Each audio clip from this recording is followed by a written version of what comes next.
Welcome home to St. Anne's.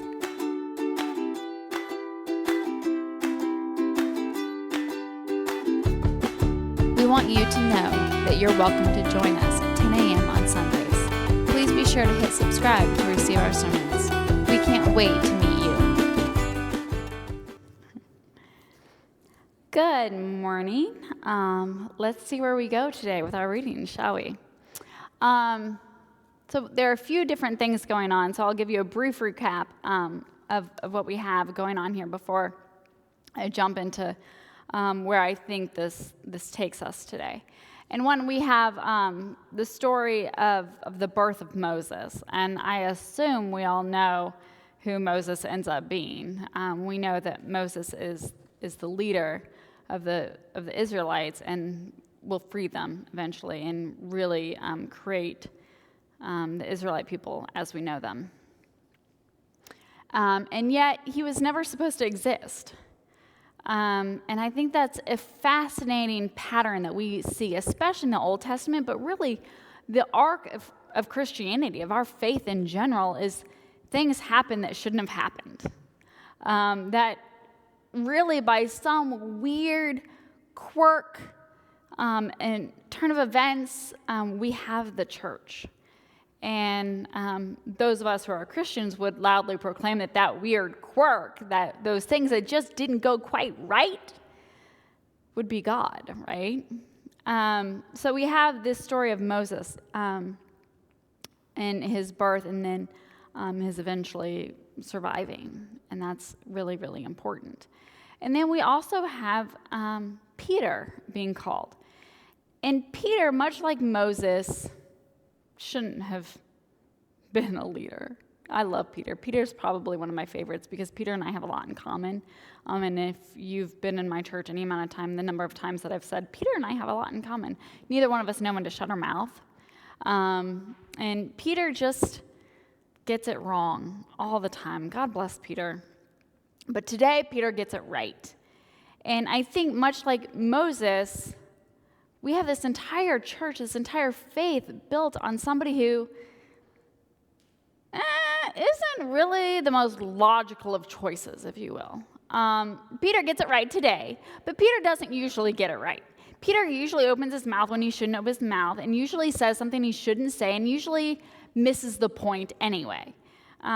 Jesus says something and Peter's like, I don't get it. Or Jesus says something and Peter's like, shut up, you're embarrassing everybody.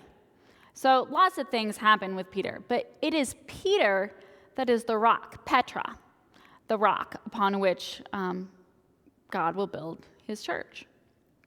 So we have these two figures that, really shouldn't have been who God chose. Based on our human logic, they are not good leaders.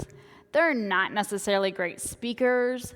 Both of them, well, especially Moses, has a pretty hard temper and does a lot of things that are wrong. I mean, based on any law, especially Israelite law, does a lot of things that are wrong.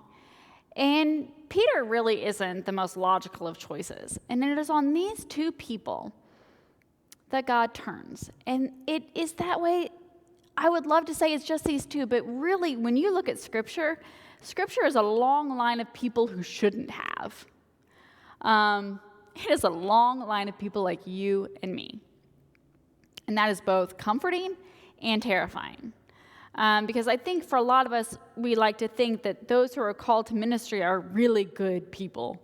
Like, they're different, they're separate, they're not really truly human like the rest of us, right? And there are plenty of clergy where we wrap ourselves in that because it comes with really nice Lexuses. And is that how you say the plural of Lexus? I don't know. I don't have one, let alone more than one, so I've never had to say the plural of Lexus.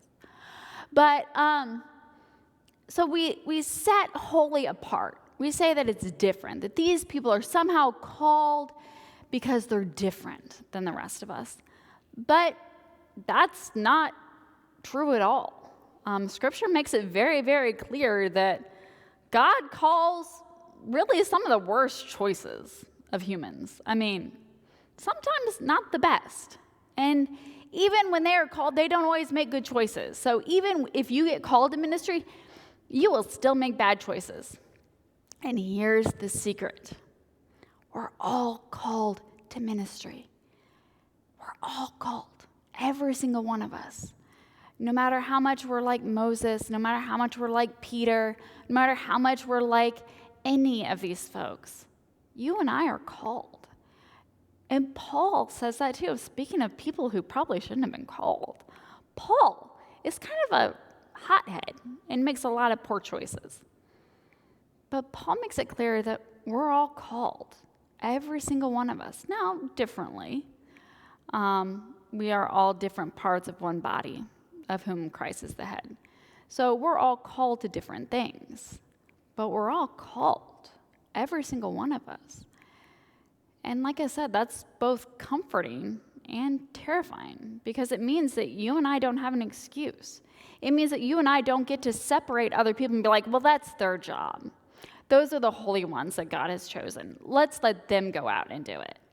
We don't get to do that. And we also don't get to presume that anyone else is perfect.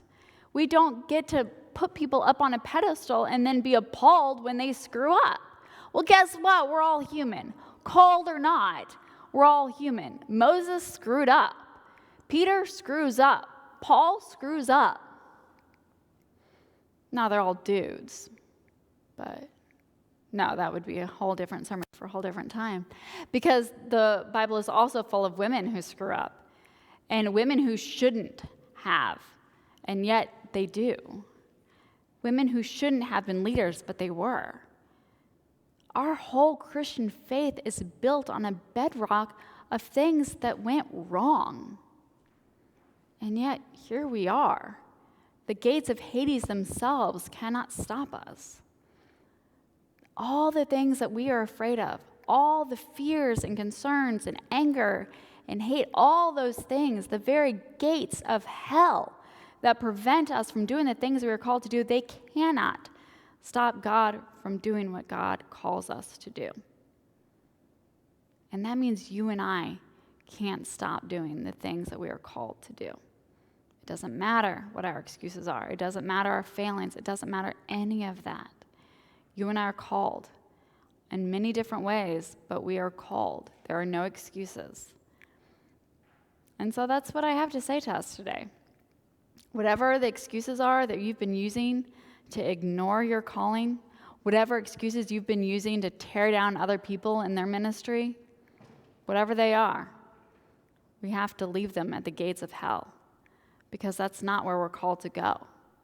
That's never been where we're called to go. We are the rock. We come from a long line of rocks that were rock-headed, just like you and I.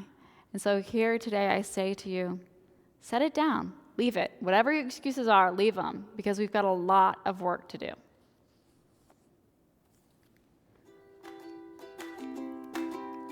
We want you to know that you're welcome to join us at 10 a.m. on Sundays. Please be sure to hit subscribe to receive our sermons. We can't wait to meet you.